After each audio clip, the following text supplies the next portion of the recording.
Who, what, where, when, why, and so forth are often referred to as interrogative pronouns, though not all of them are actually pronouns, and they can be used for more than just interrogative sentences, that is, questions. Though we use them quite frequently, there might be more to these words than you realize. Here are 10 things to know about WH words. 1. They represent and stand in place of another word or phrase, or even an entire clause. We call the thing they represent the antecedent. Often for WH words, especially in the case for questions, the antecedent is unknown, at least to the speaker. 2. WH words are most frequently used to start open-ended questions. Questions without WH words usually seek yes or no as their answers, or otherwise offer a list of alternatives. But questions with WH words are less restrictive, granting the freedom of a wider range of possible responses. 3. Most WH words have corresponding demonstratives, like this and that, here and there, and now and then. Demonstratives serve a similar purpose to WH words, except that the antecedent is known. Perhaps you can point to it, or at least it should be clear within the context.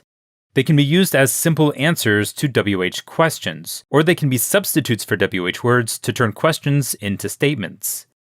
The first word in each demonstrative pair is a proximal demonstrative, meaning it is in the same place or time as the speaker, and the second word in each pair is a distal demonstrative, meaning it's further away.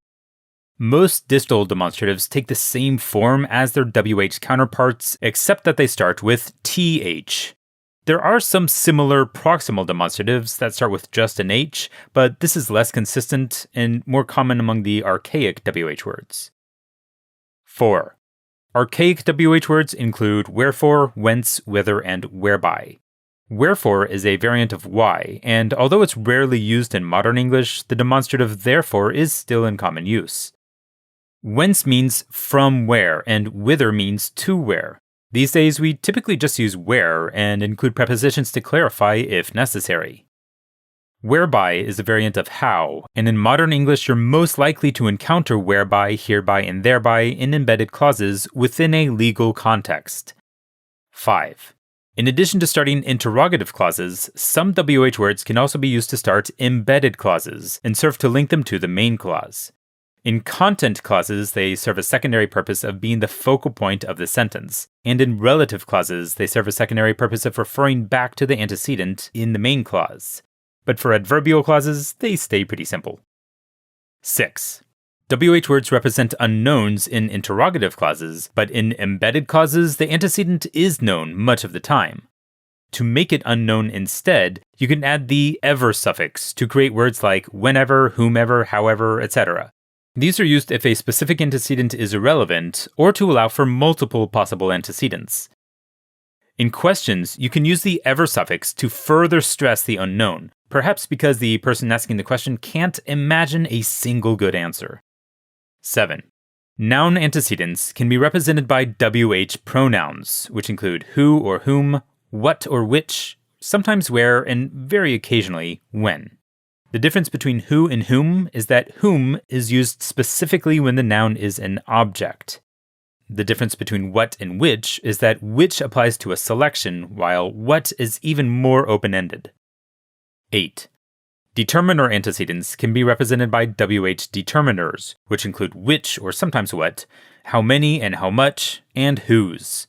These words represent attributes of a noun, such as specificity, quantity, or ownership, and they should almost always be followed by said noun. 9. Modifier antecedents can be represented by WH pro-adverbs, which include where, when, how, and why, as well as those archaic WH words. Pro-adverbs might represent single-word adjectives or adverbs, but often they represent prepositional phrases, meaning the preposition itself is included within the WH pro-adverb and doesn't need to be voiced again in that clause. This is most common with static prepositions like at or in. 10. When dynamic prepositions are involved, like to or from or until, where and possibly when might act as pronouns only representing that object, meaning the preposition does need to be voiced separately. And when the object is represented by whom, what, or which, the preposition definitely needs to be voiced, no matter if it's static or dynamic. So where in a sentence do you place the preposition? Traditionally, the preposition would go before the WH word, just as it would go before the object noun that the WH word represents. However, this sometimes leads to awkward sentence structure, so in modern English, it's acceptable to place the preposition at the end of the clause instead. This has been 10 things to know about WH words.